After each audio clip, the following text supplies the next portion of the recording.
River Raids are coming tomorrow. We've just got an update from Ubisoft a few hours ago, and whoa, I am excited. This is what we've been waiting for. So in this video, I'm going to take you through everything important in the patch notes and in this update. By the way, guys, just to let you know, this is free content, so if you're thinking about coming back to this, you can do so. If you haven't bought the DLC pass, it's not a problem at all, so you can play this update because it's part of the Valhalla All Season free content, so no issues there. If you are new to the channel, my name's Andy. Absolute pleasure to have you on board, and without further ado, let's tuck in. So when it comes to raiding, well, we're actually going to be able to set sail down England's rivers for some replayable raiding content in under 24 hours. So that's midday GMT for people in the UK. I'm also going to put on the screen right now all the other time zones of when it will be released. It's a bit of a beast as well. It's going to be about 10 to 20 gigabytes. So make sure you get your console PC rolling in the morning. Ubisoft have also said that we'll be preparing our Jomsvikings for some highly replayable modes that's going to take us through some unexplored regions of England. So this is areas that we haven't been to before. So it's going to be full of new raiding opportunities, but it's going to be anchored in England. So that kind of crosses off some of our theories about perhaps being in France or northern Scandinavia. It is definitely going to be raiding in England for this particular DLC free content expansion. So we're going to be able to snag some loot. So that's clearly going to be armor sets and new weapons, which is fantastic. And it also says challenges as well. So I'm thinking we're going to get some sort of daily reward feature here with the replayable raids. We've also picked up new abilities, 3 to be exact. We've got ourselves a Beserker trap, which is essentially a poison area effect arrow. So whenever an NPC comes near this particular arrow, it kind of explodes into a poison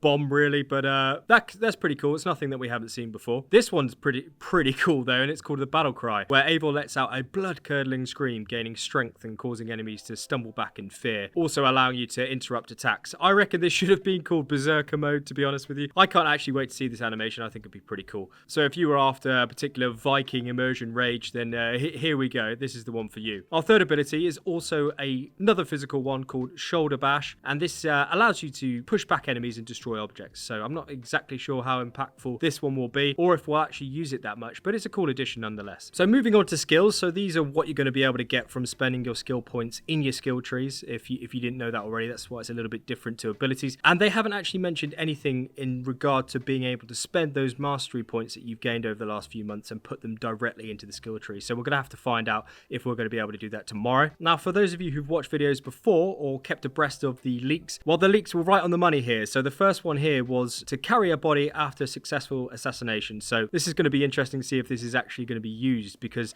the stealth mechanics, they're not really prioritized in Valhalla. So it'll be interesting to see if we do get more stealth features like this going on into this year. We've also got the cool assassin slide, where we'll be able to knock enemies off balance while sprinting. Again, I'm really keen to see that animation, and I'll probably be using this one quite a lot because I sprint around like a madman all the time. We've also got the boosting ramming ability. Now, if you remember from Skyward Soul's Reddit post in December, he did say that we'll be getting a ramming ability. So bang on the money again. So we're going to be able to boost our Longship at the cost of stamina. It is, again, something that we have seen before, but it's going to be interesting to see how we're going to be able to use this. So I think we're going to be ramming into heavily fortified raiding barriers with our Longship. And there's a really cool little animation here where we'll be able to get all of our Jomsvikings to raise their shields by using the Longship brace skill. So I'm really looking forward to seeing this in action. We've also got ourselves a arrow looter, where Eivor is going to be able to pick up arrows from archers in more frequency and consistency, as well as being able to start a fight with an adrenaline slot called Fight Ready, which is, it's okay. It's good to have. By the way, guys, if this video is giving you any sort of value, then consider hitting the like button down below. It helps me out loads, and it's the best way to let me know that this is content you enjoy. And if it is, I'll definitely make more of it. Now let's talk about a few extras here, which are going to have a massive impact on quality of life.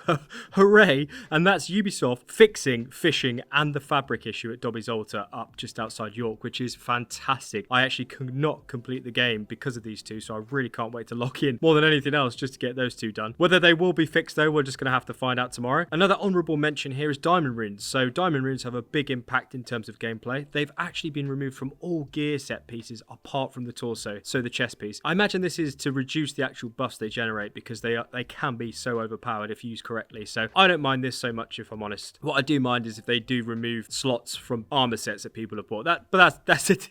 We've talked about that. Now, there's also going to be a huge amount of quest and story arc fixes that have been listed in the patch notes. Obviously, I'm not going to go through all of them here for you, but I have linked the patch notes down below in the comments so you can actually quickly see if there's a particular one that applies to you, so you can give the attention it deserves. I think my Sherwood Forest quest bug has apparently been fixed. Once again, it's going to be a fingers crossed moment until I log in tomorrow. But so far, so good. I think this is a great list of updates, and I'm really looking forward to logging in and playing tomorrow. Saying that though, it would have been nicer to get a bit more information from Ubisoft in regard to the raids, but we're going to find that out soon enough, I'm sure. And as far as this video goes, I hope this info has been helpful, giving you a whistle-stop tour on what to expect tomorrow. I hope you're excited, because I am. I'm perhaps guilty of being a bit too optimistic when it comes to this franchise, because I love it so much and I want it to be good. But with everything going on, I hope we can all enjoy this update. So fingers crossed that it's not another Yule festival. I'll also be pumping out more videos like this, so if you have enjoyed this video, consider subscribing and liking. It's the best way to let me know that I'm making stuff you enjoy, and I will genuinely just continue to make more of it. Anyway guys, that's enough from me. Really looking forward to this update, and as usual, coffee's on me.